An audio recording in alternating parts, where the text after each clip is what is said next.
लेकिन मुझे ये पता लगा कि हेलीकॉप्टर उड़ाने वाला भी कोई जाट ही है, क्योंकि हेलीकॉप्टर वाला जाट नहीं होता तो ये तंबू ऐसे नहीं हिलते। उसको काम तो दिया था फूल बरसाने का, यहां टेंट हिला के ही चला गया। छोटी बातों से ऊपर उठकर किसी गरीब के लोक कल्याण के लिए उठिए। उस आयोजकगण कह रहे थे कि नीचे उतरे, जाट का काम तो ऊपर चढ़ने का, नीचे उतरने तो किसी और का ही है।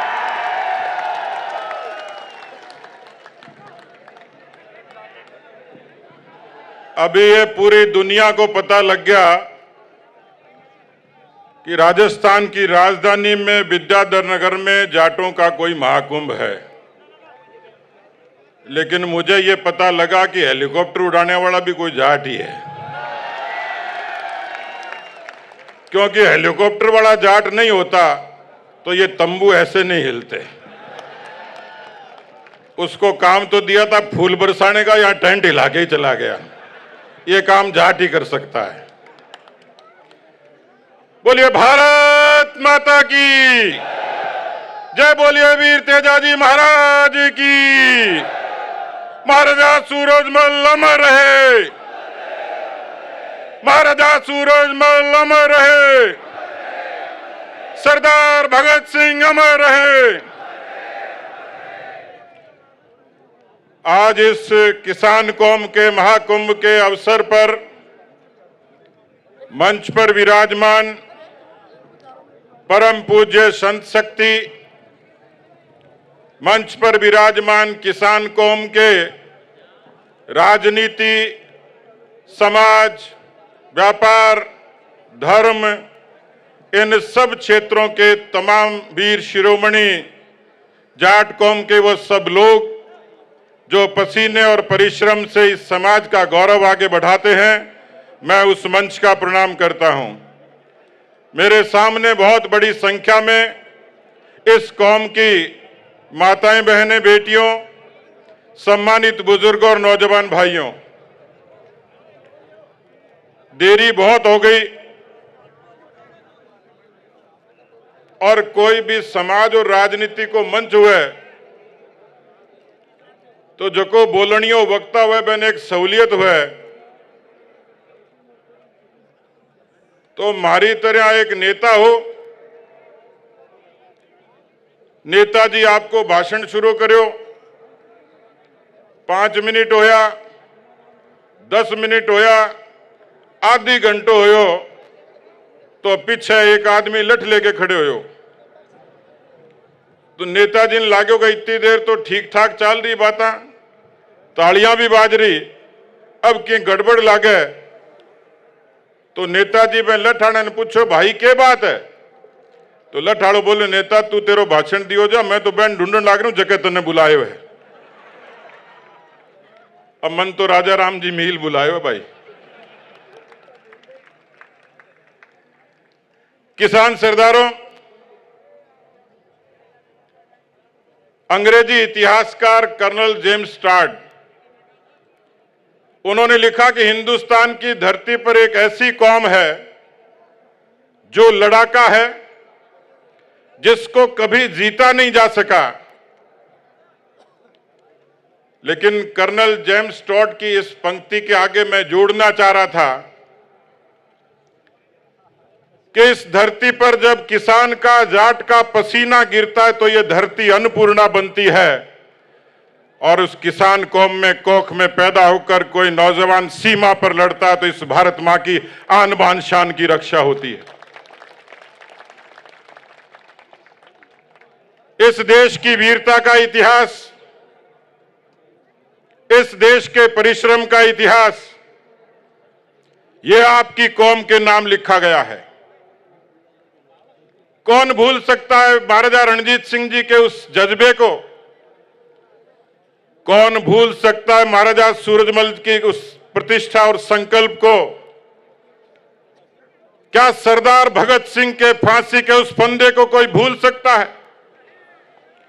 और इसलिए इस देश में आज तो संयुक्त राष्ट्र संघ ने घोषित कर दिया कि दुनिया में ये मोटे अनाज का वर्ष है, लेकिन दुनिया को यह भी पता है कि ये मोटा अनाज पैदा करने वाला कोई है तो किसान और जाट है, जो सबसे ज्यादा दुनिया में मोटा अनाज पैदा करता है।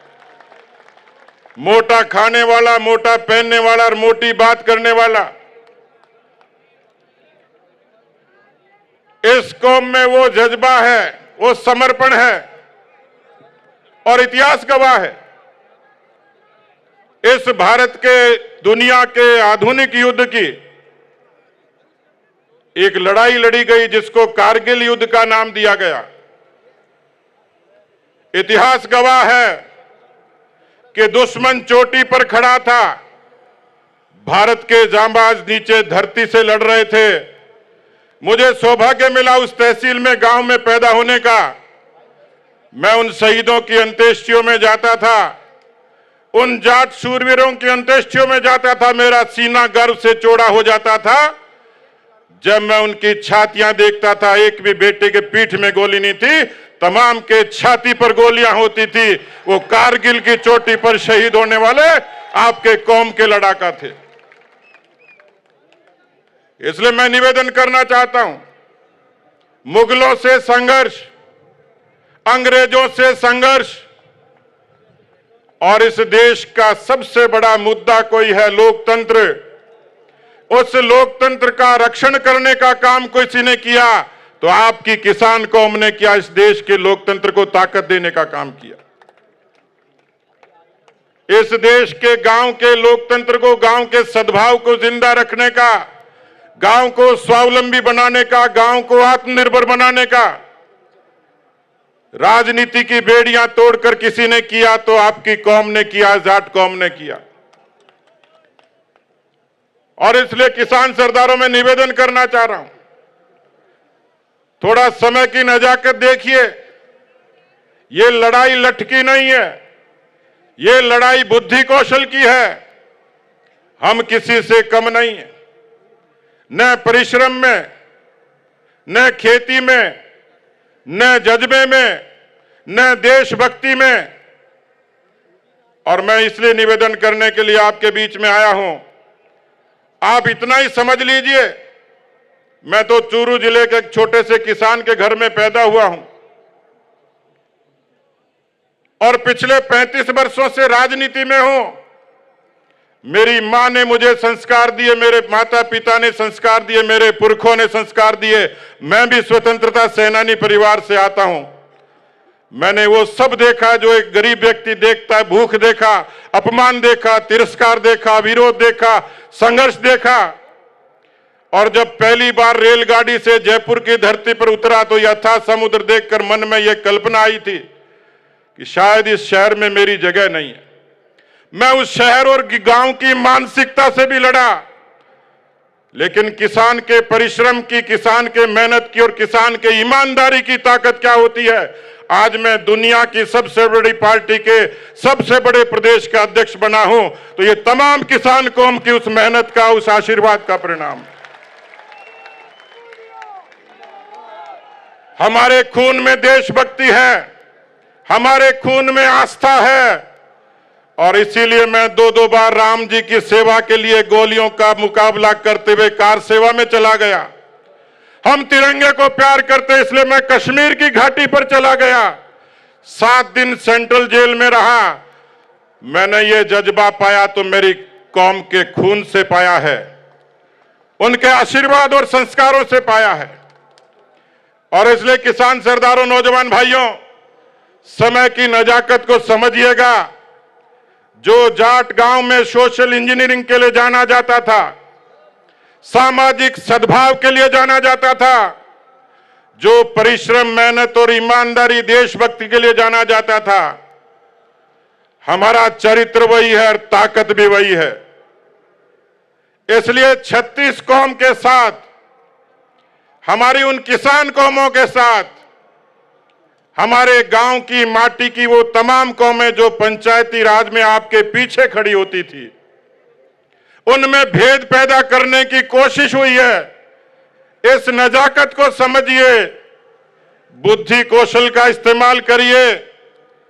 वो दिन दूर नहीं, जिस तरीके की बातें यहां मंच पर हुई, जैसी एक गरीब किसान के कौम के बच्चे की आकांक्षा होती है, जिस स्वाभिमान से हम लड़ना और मरना जानते हैं। मित्रों, ये सही समय है, यही समय है। मैं आपसे गुजारिश करूंगा, मेरा कोई स्वार्थ नहीं है, लेकिन मैं आपसे गुजारिश करने के लिए आया हूं, क्योंकि राजनीति का व्यक्ति हूं, यहां सियासत की बात नहीं करूंगा। मेरी जिंदगी कुर्बान हो जाएगी, लेकिन मैं आपको संकल्प और भरोसा देता हूं, मेरी कलम और वाणी चलेगी तो किसान कौम के उत्थान और कल्याण के लिए चलेगी।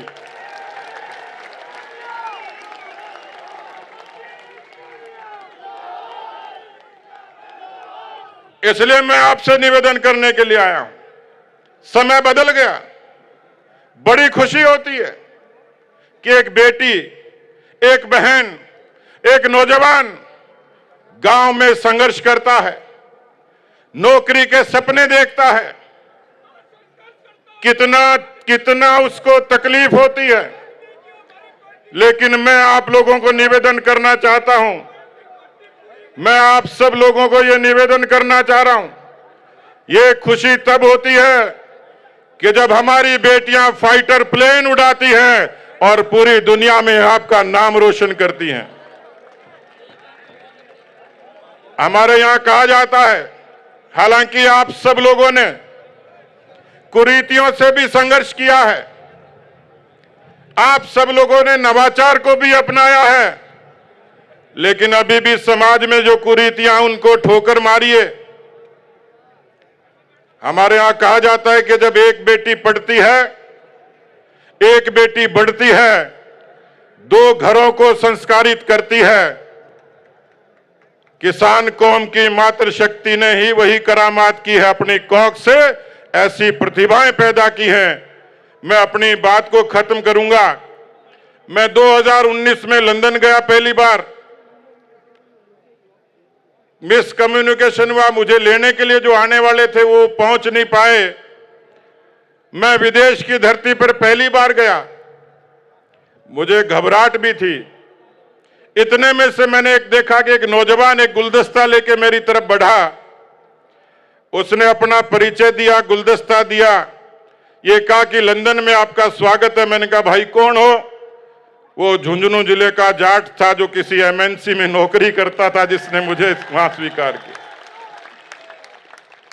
हम किसी से कम नहीं हैं, इसलिए आपके बारे में कवि ने कहा है, जब हम उछलते हैं तो आसमां उछलता है, जब हम उछलते हैं तो आसमां उछलता है, जब हम मचलते हैं तो तूफान मचल उठते हैं।